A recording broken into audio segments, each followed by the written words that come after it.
Salam, coach. How would you handle a situation if someone says your Islam is low or not correct? Would you live somewhere else besides Canada? That's from Achinjo. Listen, if my views are not correct, I'll study more. And I believe you. It's never the end. You're never gonna stop studying and learning. You gotta be humble. Look, guys, let me tell you how much we know.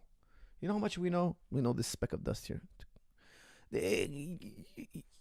Knowledge is so far beyond our grasp. Look, if you really want, I think knowledge is a gift. I think you're born with knowledge. You don't acquire knowledge. And this is a very complex view. Like rationalists. What's the definition of rationalists? In philosophy, we have two types of thinkers. We have many types of thinkers. I'm lumping them in two major categories. Okay, I know I'm keeping it in a nutshell simple. Okay, so it's not to bore everybody here.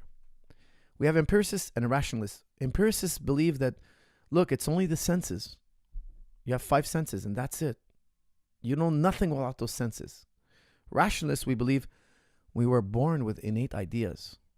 Okay, meaning I came to this world with ideas, and there's a lot to be said about these two positions.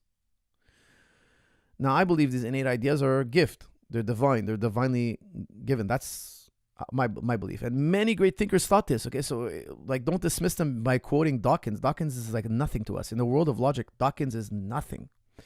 Dawkins is the equivalent of you pointing to that guy who does traditional martial arts kung fu. He's doing katas, and he goes in the ring and gets knocked out with one punch. That's the guy you're pointing to.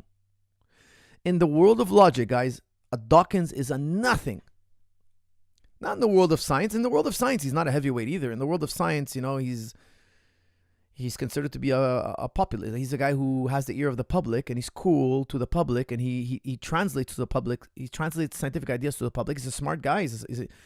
He understands what's going on in science. He's not an ignoramus. No way whatsoever.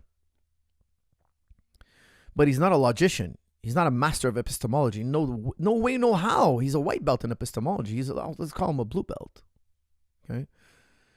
Now, is he clever enough to sell books? Yes. Is he clever enough to sit in a room full of logicians and talk about existence and logic? No. He'd have to be a student. He'd have to become a student. He's nowhere near that level. He's nowhere near. I'm telling you, I've heard him talk. I've skimmed through his book. I've summarized his works. I mean, it's not. He's not a dumb guy. Okay, he's out of his lane. That's the truth. Okay, he's out of his lane, and he's taking himself as an authority outside of his lane, which is a mistake. Look, if I feel my views are shaky, I just study more. Look, here's what I think. I'll be honest with you. People think they use their logic, but really a lot of their knowledge is inborn. It's inborn. They already came in this world with the answer, and they're affirming their knowledge. They're affirming their answers with what they see in the world. Yes, but it's not that it's not because they're so smart. It's because it was innate. I consider it to be a gift from God, and I go into deep conversations about this, and I explain to you, like, look, it's ultimately a fitra. It's hard to explain. Okay, but it's innate. You know it innately. And look, even what I love about the world of psychology is they also accept this. Children are born with innate ideas. They're not born totally void of ideas. Before they even sense anything in the world, in psychology, they have tests that they run on newborn babies, and they find that the newborn babies must be born with ideas.